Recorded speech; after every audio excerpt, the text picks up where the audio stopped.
The topic of today's debate is your football, the state of play, all codes represented. Our first special guest needs no introduction in Victoria, but he needs one here in New South Wales. He's hoping to change all of that. He actually played for the Tigers, the Richmond Football Club, from 1967 to 1979. Yeah, round of applause for the Richmond Footy Club. Tell you what, you have to be unlucky to miss out on a clap here today, don't you? No, sorry, Owen, I didn't want to bring it up again, but...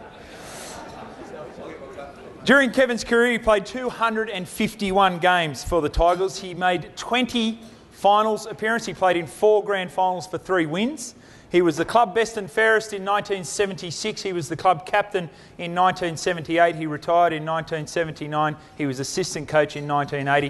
In 1981, they gave him the senior coaching position at the Essendon Football Club, and 27 years later, he finished up in 2007.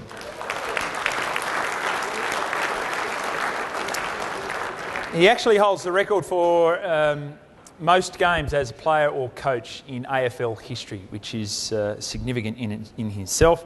In 1985, 1993 and the year 2000, he was the All-Australian coach. He won 4 flags with the Essendon Football Club. He is a life member of the Richmond Football Club and the Essendon Football Club and of the Australian Football League. In 1998, he was awarded the Order of Australia. In 2007, of course, parted ways with Essendon Football Club after those 27 years. Nearly 90,000 people turned up to a round 21 clash to say goodbye to Kevin Sheedy and James Hird.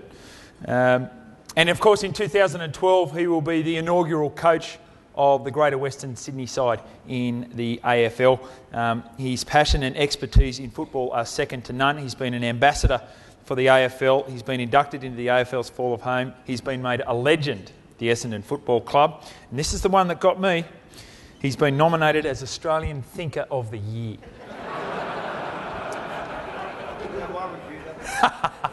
Ladies and gentlemen, Kevin Sheedy. It's great, isn't it? After 43 years, they can condense a career into 30 seconds, Kevin. Well, I've been married for 30. I could nearly do that in 30. Sorry, boss. Now, obviously, the most people in the room are from New South Wales. You apparently used to be an AFL coach, is that right? I once upon a time did, but I did live in Sydney. I was in the Army in Sydney down at Liverpool. And I got my first coaching job in the Army, and I was appointed by a rugby union person, and he was a terrific person for me. He's only 21. And yes, I spent about 4 months up here and loved it. We've been here 7 months now, and I really enjoyed it. I don't think I'll get back there for a while.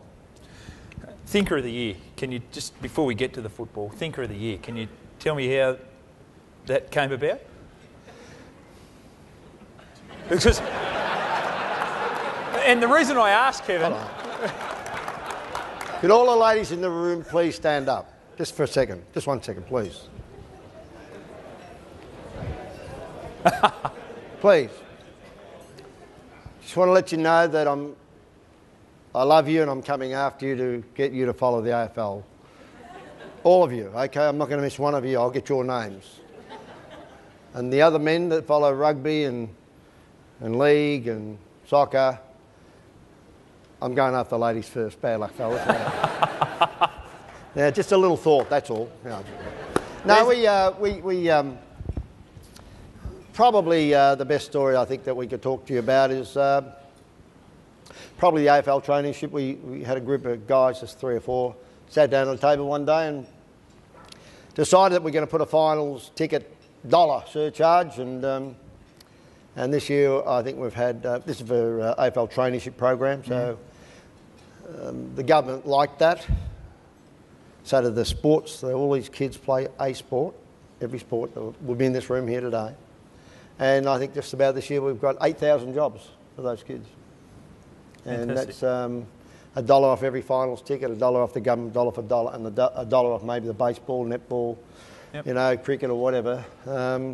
That's been one of the great little ideas. Obviously, Anzac Day, which is a big day in Melbourne. How do you make a home and away game 95,000 sold out 5 weeks ahead? And Dreamtime of the G is about the synergy of looking at the colours of Richmond and the colours of Essendon, which is the Aboriginal flag of Australia. Right. And now we get 75,000 for that game. And that was the bottom team playing the third bottom team. So when you're looking at the business, often it's the business we can't see yet. And probably the thing that happened at Essendon was we went and got our fan base up to 50% women. So I know that it works.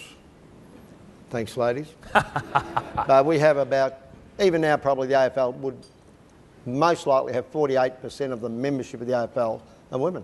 Yeah. So that happened at Essendon. Basically, we got 380 women, which would be just about this room, in a coterie group at Essendon. We have 380 women in a coterie group. And everybody said, you're wasting your time.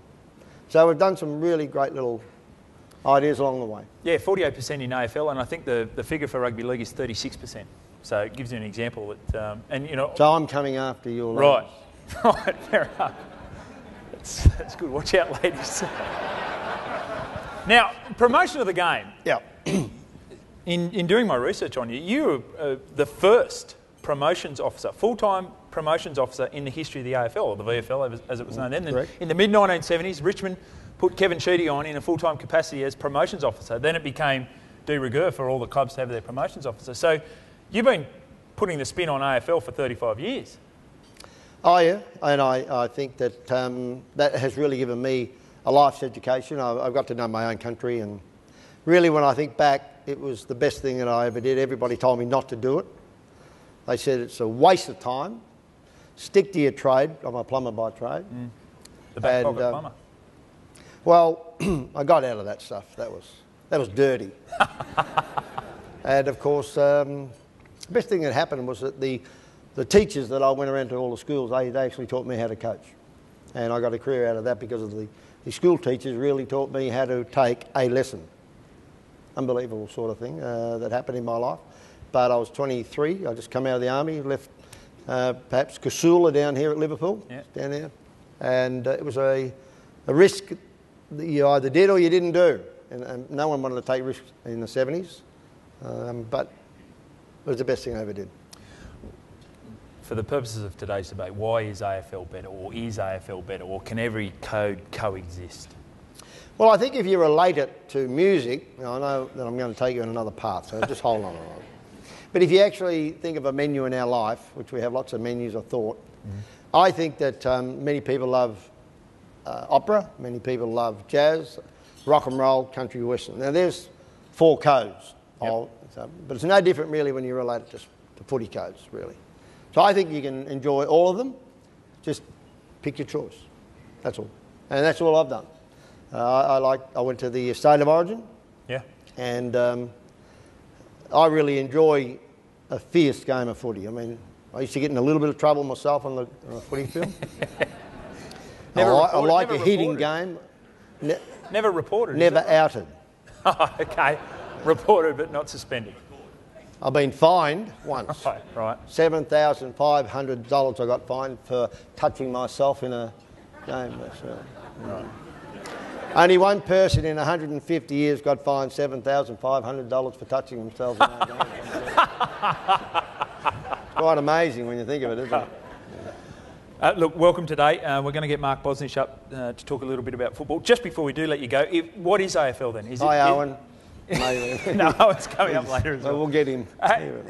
What is AFL? Is it opera? Is it blues? Is it rock and roll? I think it's rock and roll because the ball's popping everywhere. You know, it's that bloody fast. You've got to try and catch it. You know, so and it's a little bit of that. I think it's a bit of that. Look, it's an exciting game. I mean, soccer is played around the world. Yep. But it doesn't mean it's the greatest game.